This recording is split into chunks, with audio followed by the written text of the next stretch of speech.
resource on socialization skills, or something that maybe we can handle, because maybe the out of district could be part-time they could be in district, and half-time they can be there on the other services that we cannot provide. But this is not something, okay, it's been going on years and years, but Norwalk Public Schools has come a long way. There's been a lot of changes. It's not like it's going to be like that forever. And you know, I appreciate Mr. Lyons what you said. There's certain things that you just can't change. But as a board, I think there's a lot of difference we can make by sitting down. Maybe we could bring in under information and reports, and maybe we can get input from the public as well. And the public can say, well, I have these certain ideas, and maybe together as a community we could discuss it. Because we know that all children succeed. All children have to reach their goals and prepare them for life and career, and all of those good things that as parents we want for our kids. And now you said $57,000 a year, okay, for each child, but each child is individual, or whatever was said before for the tuition. Now, since each child is individual and they each have a different IEP, maybe that's not so exactly, because then they would be exactly the same children. So if you're spending $57,000, let's say the kid needs speech therapy 3 times a week instead of once a week, that child's tuition is going to be higher than the other child. It's not $57,000. Correct. So then if you're specifically saying that it's 50, it can't. It averages the 57,000 is an average of the 458,000 for the 8 students for the remainder of the year. The cost per students vary based on the number of outplacements that special ed makes throughout the year.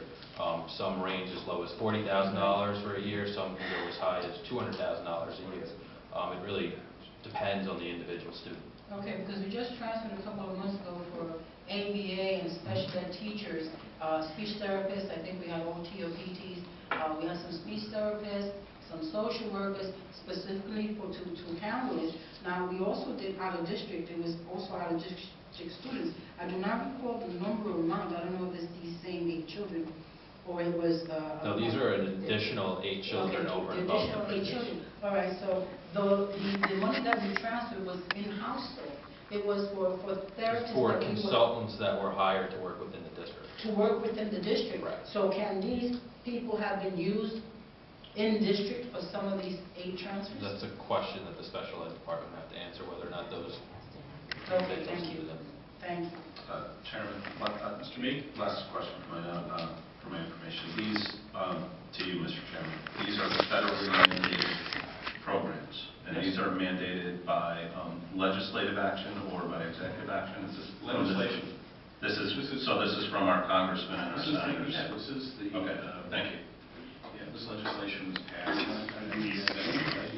Well, that was IDEA. You know, when it was passed, Congress, knowing that it would be a very expensive program, pledged to provide the funding to support it.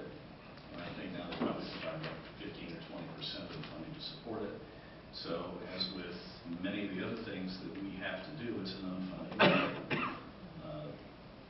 The mandate comes and the funding doesn't show up, so we have to come up with it from our own resources. Thank you. Originally, when it was passed by the federal government, it was called Public Law 94-142.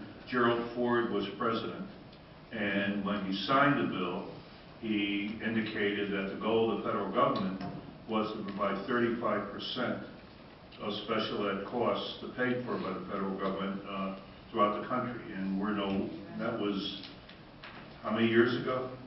30, 40 years ago. And I think federal share of special ed costs, I know, is well below 20%. With a promise of 40 years ago that they would be at 30% nationally. So there is state money that's now part of ECS that is factored into our reimbursement formula, but the heavy load of special ed really still falls on local community, even though the mandates are basically federal with some interpretation by the state. 1975. 1975, yeah. 4 years. Ms. Mosby. The 504 and the IDA, both within the transfers, or they're mixed in? I'm sorry. The 504, staff, IDA, are they both within the transfers? No. Okay. So these are only just for... No, these are, the the IDEA is considered a grant, it's in a special revenue fund. Right. This is just local taxpayer dollars. So it's local. All right, thank you. All right. That's it.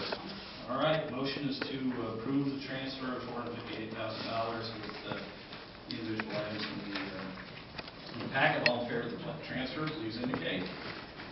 1, 2, 3, 4, 5. All opposed?